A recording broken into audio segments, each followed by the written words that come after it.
Bismillahirrahmanirrahim. Assalamualaikum warahmatullahi wabarakatuh. Saya Khairatun Nikmah. Sekarang saya akan membahas materi tentang tokoh pendidikan di Indonesia dan pemikirannya tentang pendidikan. Yang akan saya bahas sekarang ini adalah Raden Ajeng Kartini. Ada 3 pembahasan yang akan saya bahas. Yang pertama adalah Kartini dan pendidikan. Yang kedua adalah Kartini dan Islam. Dan yang terakhir adalah pendidikan di dalam Islam. Yang pertama adalah Kartini dan pendidikan.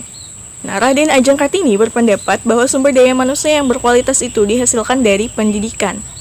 Dan kemajuan suatu bangsa itu dipengaruhi oleh sumber daya manusia yang berkualitas.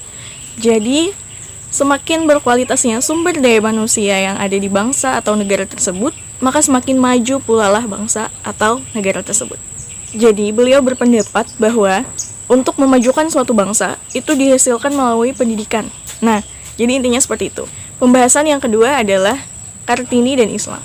Menurut buku yang saya baca, bahwasanya Raden Ajeng Kartini ini tidak terlalu akrab dengan agamanya sendiri, yakni agama Islam. Mengapa? Karena pada masa tersebut beliau terlalu sibuk mengurusi tentang pendidikan, emansipasi wanita, dan memperjuangkan bangsa. Begitu menurut buku yang saya baca. Namun, bukan berarti beliau tidak belajar tentang agama sama sekali. Beliau belajar, hanya saja tidak terlalu mendalam seperti orang-orang kita pada masa sekarang.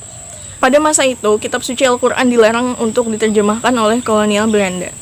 Namun beliau mengkritik, sehingga salah satu seorang kiai yang bernama Kiai Haji Saleh Darat berinisiatif untuk menerjemahkan Al-Quran ke dalam bahasa Jawa. Setelah Al-Quran diterjemahkan, beliau bertemu suatu ayat, yaitu pada surah Al-Baqarah ayat 257, yang artinya dia mengeluarkan mereka dari kegelapan kepada cahaya atau iman. Nah, arti dari Quran surah Al-Baqarah ayat 257 menjadi inspirasi Raden Ajeng Kartini untuk membuat sebuah buku yang berjudul Habis Gelap Terbitlah Terang.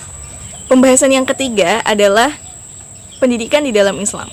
Islam sendiri mewajibkan umatnya untuk menempuh pendidikan atau menuntut ilmu. Rasulullah Shallallahu Alaihi Wasallam bersabda, "Thalabul ilmi fardhatun 'ala kulli muslimin wa muslimatin." Yang artinya, menuntut ilmu itu wajib bagi setiap muslim laki-laki dan muslim perempuan. Hadis riwayat Ibnu Majah. Untuk studi kasus, saya mengambil kasus yang ada di Desa Kalipang. Nah, di desa tersebut, para orang tua mengutamakan pendidikan kepada anak laki-lakinya daripada anak perempuannya. Analisisnya, nah, pada masa modern seperti ini, ternyata masih ada kebiasaan pada masa kolonialisme Belanda yang masih terjadi. Menurut saya, untuk mengatasi hal tersebut, hanya satu caranya, yakni melalui pendidikan atau edukasi atau sosialisasi kepada masyarakat setempat, bahwa pendidikan itu sangat penting untuk kemajuan suatu desa atau suatu daerah, dan juga untuk meningkatkan kualitas sumber daya manusia di desa tersebut. Baiklah, sekian presentasi dari saya. Apabila ada kesalahan, mohon dimaafkan. Apabila ada yang ingin dipertanyakan, silahkan ditanyakan. Wabillahi taufiq wal hidayah. Wassalamualaikum warahmatullahi wabarakatuh.